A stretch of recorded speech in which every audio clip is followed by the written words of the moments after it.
नमस्कार दोस्तों, 4 लाख से भी ज्यादा कोरोना केसेस पर डे अभी तक का नया वर्ल्ड रिकॉर्ड है जो हमने हासिल किया है मोदी जी की कृपा से। लेकिन पिछले वीडियो की तरह इस वीडियो में भी मैं फिर से कहना चाहूंगा, ये एक ऑफिशियल डेटा है, असली ग्राउंड डेटा हमें नहीं पता। तो पिछले साल ताली थाली और दिया जलाने से शुरू हुई थी, अब इस साल देश भर में लाशें जल रही है। किस बात के ये वोट लेता है मोदी? किस बात की लेता है ये वोट? दुनिया को मारने के लिए वोट ले रहा है। सारे देश बर्बाद कर दिया, सबके घर में चिताएं जला दी इसने। ऑक्सीजन क्यों नहीं पहुंचा रहा, क्यों नहीं बेड मिल रहे, क्यों देश को बर्बाद कर रहा है ये जवान भाई मेरा? छीन लिया इसने। चुप। रामनवमी की पवन महीने में जहां गलियों में जय श्री राम का नारे गूंजती थी, आज वही गलियां राम नाम सत्य है के नारे से गूंज रही है। जिस रमजान के मुकद्दस महीने में लोग ईद की खरीदारी करते हैं, आज वही रमजान की महीने में लोग कफन खरीद रहे हैं। कोविड-19 की वैक्सीनेशन जोरों से चल ही रहा था, इकोनॉमी पटरी पर आई भी नहीं थी, स्कूल कॉलेजेस खोलने की सोचा ही जा रहा था, लोगों का जीवन नॉर्मल हो ही रहा था। तभी अचानक से आई शॉकिंग खबर ने आज पूरे देश भर को जलाकर रख दिया है। अचानक कोरोना वायरस ने अपना रूप बदल लिया और एक अलग रूप में प्रकट हो गए। मतलब कोरोना वायरस में म्यूटेशन हो गई है। हमारे देश में कोरोना का 2 नया स्ट्रेन पाया गया है। इसी के चलते देश एक बार फिर से पिछले साल से भी ज्यादा बुरी हालत में आ गई है। महाराष्ट्र में 15 दिन के लिए लॉकडाउन कर दिया गया, दिल्ली में भी 14 दिन का लॉकडाउन लगाया गया और कई डिस्ट्रिक्ट और शहरों में भी नाइट कर्फ्यू, वीकेंड लॉकडाउन जैसी पाबंदियां लगाया जा रहा है। लेकिन सवाल यहाँ पर ये उठता है कि क्या ये नया स्ट्रेन पिछले वाले से ज्यादा खतरनाक है या ज्यादा डेडली है? क्या वैक्सीन इस नई म्यूटेटेड वायरस पर काम करेगी? आइए आज की इस वीडियो में इन सारे चीजों को गहराई से समझते हैं। लेकिन आगे भी ऐसी और रिसर्च बेस्ड वीडियो देखने के लिए थोड़ा सा सब्सक्राइब का लाल बटन दबा दीजिए और साथ में बेल आइकन को थोड़ा टिना दीजिए। और मेरा वीडियो अगर आपको वैल्यूएबल, नॉलेजेबल और इन्फॉर्मेटिव लगता है तो वीडियो को एक लाइक कीजिएगा और अगर बुरा लगता है तो जरूर डिसलाइक कीजिएगा। और डिसलाइक करने के बाद नीचे कमेंट सेक्शन में बताइए आपको क्यों बुरा लगा है, कहाँ और इम्प्रूवमेंट की जरूरत है। और हाँ, वीडियो को आखिरी तक देखें वरना आप बहुत कुछ जानकारी मिस कर जाओगे जो आपको जानना बहुत जरूरी है।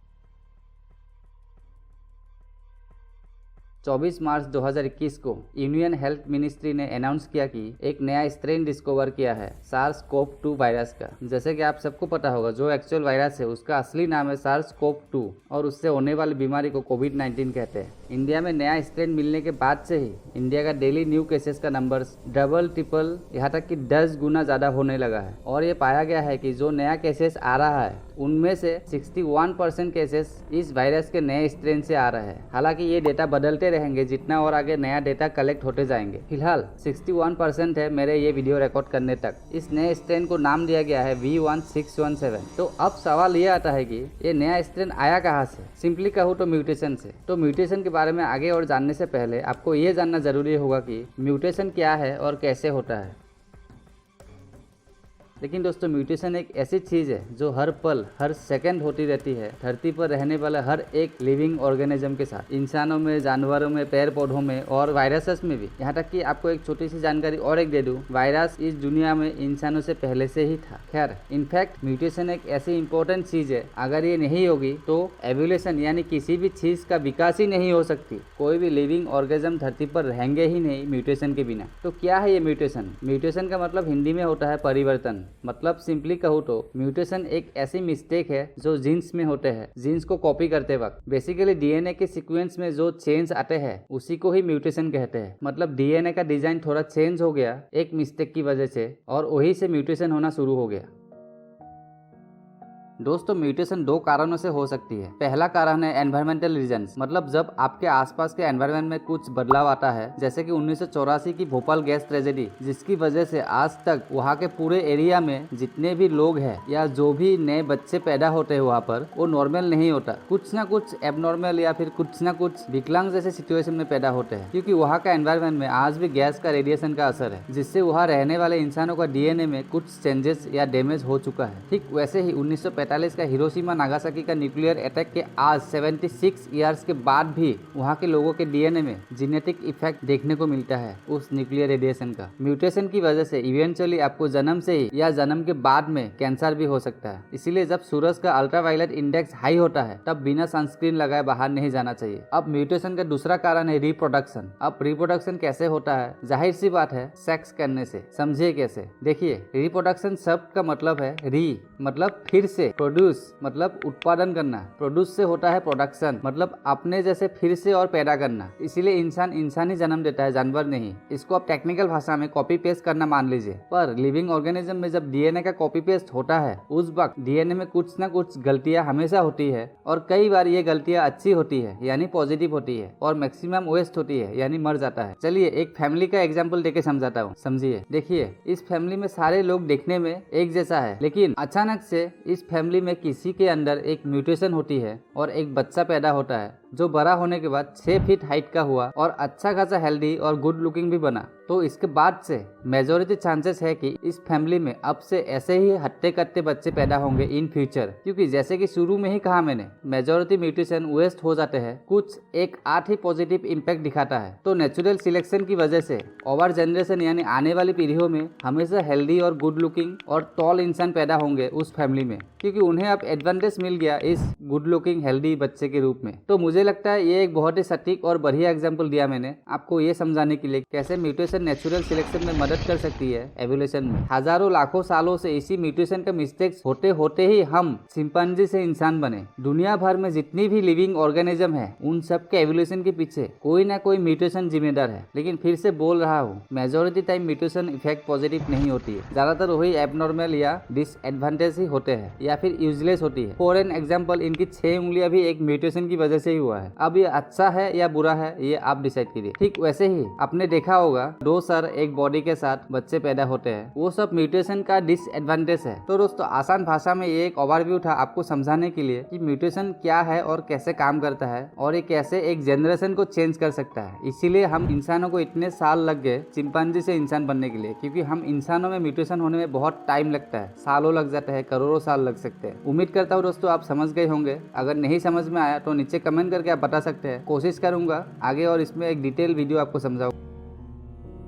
अब दोस्तों ठीक वैसे ही वायरसेस में भी वही कहानी है। कुछ वायरसेस में डीएनए की जगह आरएनए होता है, तो SARS-CoV-2 वायरस में भी एक आरएनए है। डीएनए डबल स्टैंडर्ड मॉलिक्यूल जहां न्यूक्लियोटाइड का लंबी चेन होती है और आरएनए सिंगल स्टैंडर्ड मॉलिक्यूल जहां न्यूक्लियोटाइड का छोटी चेन होती है। बाकी डीएनए और आरएनए का डिटेल्स में हम नहीं जाएंगे फिलहाल। तो रिप्रोडक्शन मतलब कॉपी पेस्ट करते वक्त आरएनए में गलती होने की ज्यादा पॉसिबिलिटीज होती है डीएनए के मुकाबले, इसीलिए आरएनए वाले जो वायरसेस होते हैं उनमें ज्यादा म्यूटेशन देखने को मिलता है। लेकिन वायरस में म्यूटेशन होना बहुत आम बात है, वायरस का हर सेकेंड म्यूटेशन हो सकती है, जबकि हम इंसानों को जानवरों को सालों साल लग जाते हैं बदलने में। लेकिन जैसे कि मैंने कहा ज्यादातर म्यूटेशन यूजलेस होती है जो किसी काम का नहीं। इसीलिए इससे पहले भी यूके, साउथ अफ्रीका, ब्राजील उन देशों में भी SARS-CoV-2 का कई अलग अलग म्यूटेशन हुआ है और ना जाने कितने यूजलेस म्यूटेशन हो रखे हैं जिनको पब्लिक डोमेन में रिवील भी नहीं किया गया होगा साइंटिस्टों के द्वारा। और हाँ, हमारे इंडिया का इस न्यू वेरिएंट वाले म्यूटेशन को अगर वायरस के नजर से देखते हो तो उनके लिए ये पावरफुल और यूजफुल म्यूटेशन हुआ है पहले के मुकाबले, क्योंकि ये नया म्यूटेशन में इंपॉर्टेंट चेंजेस हुआ है पुराने वाले म्यूटेशन के मुकाबले। मतलब ये नया वाला म्यूटेशन बहुत खतरनाक और बहुत डेडलीस्ट है। दोस्तों B1617 स्ट्रेन SARS-CoV-2 का अलग अलग 2 म्यूटेशन E484Q और L452R मिलके बना है और ये दोनों SARS-CoV-2 वायरस के स्पाइक्स प्रोटीन में मिला है। और E484Q और L452R दोनों वेरिएंट्स इंडिया में पहली बार मिला है। इन दोनों वेरिएंट्स को मिला के जो तीसरी वेरिएंट बन रहा है उसे डबल म्यूटेशन कहते हैं, जिसको ऑफिशियली नाम दिया गया है B1617। E484Q वाला म्यूटेशन यूके में मिलने वाला B117 म्यूटेशन जैसा ही है और साउथ अफ्रीका में मिलने वाला B1351 से भी इसका सिमिलरिटी है, मतलब मिलता जुलता है। और L452R म्यूटेशन कैलिफोर्निया में मिलने वाला B1427 और B1429 म्यूटेशन जैसा सिमिलर है, मतलब एक जैसा मिलता जुलता है। अब फिर वही सवाल, क्या चीज इस डबल म्यूटेशन वायरस को अलग और पावरफुल बनाता है पिछले वाला कोरोना से?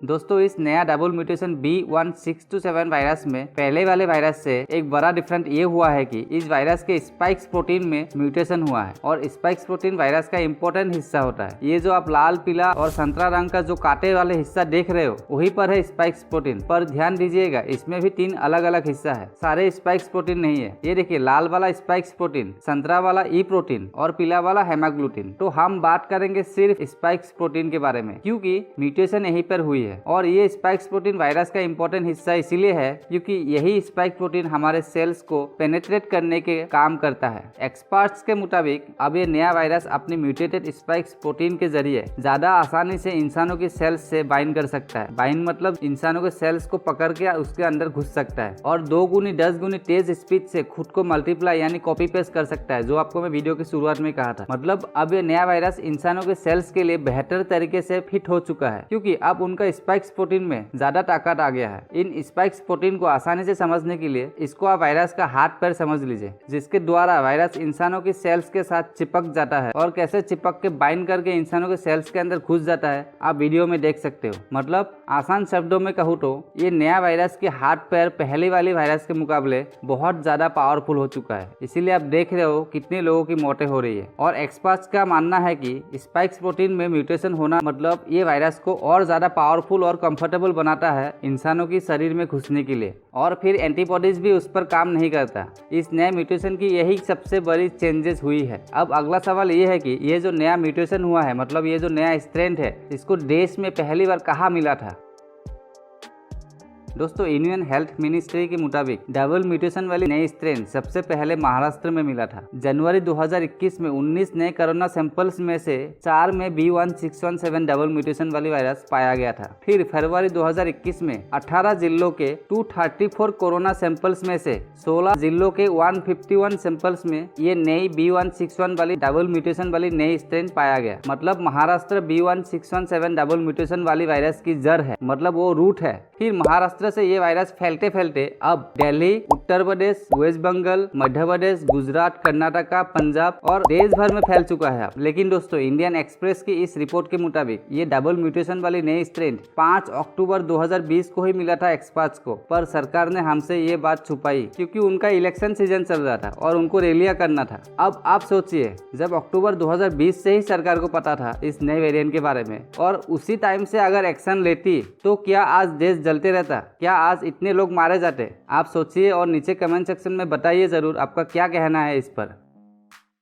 तो ये नया म्यूटेशन डेडली और जहरीला है या नहीं? दोस्तों, इसके बारे में फिलहाल अलग अलग डॉक्टर्स और एक्सपर्ट्स का एक ही कहना है कि लिमिटेड डेटा होने की वजह से अभी तक ऐसी कोई एविडेंस, मतलब ऐसी कोई प्रूफ नहीं मिला जो हम ये कह सके कि ये नई म्यूटेशन डेडली और खतरनाक है या नहीं। लेकिन दूसरी तरफ कुछ डॉक्टर्स के क्लिनिकल एंटीडोट्स और साथ में इंडियन हेल्थ मिनिस्ट्री ने भी कहा कि ये नया स्ट्रेन बहुत ज्यादा इन्फेक्शियस है और तेजी से फैलता है, और अगर किसी एक को हो गया तो बहुत तेजी से पूरे परिवार को इन्फेक्शियस कर सकता है और ये नया वेरिएंट एंटीबॉडी से भी बच सकते हैं। और ध्यान से सुनिए, ये नया डबल म्यूटेशन वाली वायरस हमारे इम्यून सिस्टम जितना भी अच्छी हो उसको आसानी से खराब कर सकता है। मेरा पर्सनल ओपिनियन मानो तो दोस्तों, जहां तक मैंने ऑब्जर्व किया है, ये नया म्यूटेशन वाली वायरस पिछले वाले से ज्यादा डेडली है या नहीं है ये तो मुझे पता नहीं, पर हाँ एक बात जरूर पता चल चुका है कि ये नया म्यूटेशन वाली वायरस डायरेक्ट आपके लंग्स पर अटैक करता है और 12 घंटे के अंदर आपका लंग्स डैमेज कर सकता है, आपका हार्ट अटैक आ सकता है। इसी वजह से आप सांस नहीं ले पाओगे और आपका ऑक्सीजन लेवल एकदम गिर जाएगा और आपको ऑक्सीजन की जरूरत पड़ेगा। इसीलिए तो ऑक्सीजन का इतना किल्लत हो रही है पूरे देश भर में। और जब आप सांस नहीं ले पा रहे हो तो बिना सांस लिए आप कितनी देर जिंदा रह पाओगे, खुद सोचिए। और वैसे भी शमशान खान झूठ नहीं बोलता।